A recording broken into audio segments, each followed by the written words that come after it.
Nangyari ito 10 taon na ang nakalipas sa barangay namin dito sa San Simon, Pampanga. Madaling araw noon, bandang 4:00, nang magising si Tita Jessie at ang pinsan kong si Carlo dahil sa ingay mula sa ibaba ng bahay. Nang bumaba sila upang alamin ang nangyayari, tumambad sa kanila ang isang magnanakaw na nakapasok sa bahay. Napasigaw ng tulong si Tita Jessie, ngunit sa halip na tumakas ang magnanakaw, nagdilim ang paningin nito. Walang awang pinagpapalo niya ng tubo ang ulo ni Tita Jessie at Carlo. Napahandusay ang dalawa at nawalan ng malay.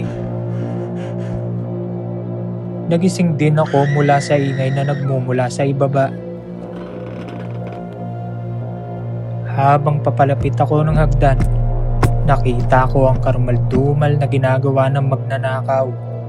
Halos hindi ko na makilala si Tita dahil sa grabing pinsalang natamo nito sa kanyang mukha, gawa ng paulit-ulit na pagpalo ng magnanakaw dito. Sa sobrang takot ko, nagtago ako sa itaas ng hagdan. Mula roon, nasilayan ko ng malinaw ang mukha ng salarin. Nagpalinga-linga pa ito, tila tinitingnan kung may ibang tao pa sa paligid. Mabuti na lamang hindi niya ako nakita. Matapos ang krimen, tumakas ang salarin. Bitbit niya ang mga mamahaling gamit na ninakaw, gamit pa ang bag ni Tita Jessie bilang lalagyan. Kinilala siya ng iba pang mga saksi bilang si Makmak, ang lalaking nakita nilang lumabas mula sa bahay bandang 5:30 ng umaga.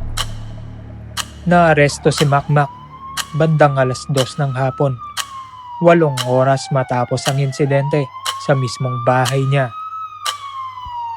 Sa kasamaang palad, nasawi si Tita Jessie sa mismong pinangyarihan ng krimen, habang si Carlo ay idineklarang dead on arrival sa ospital.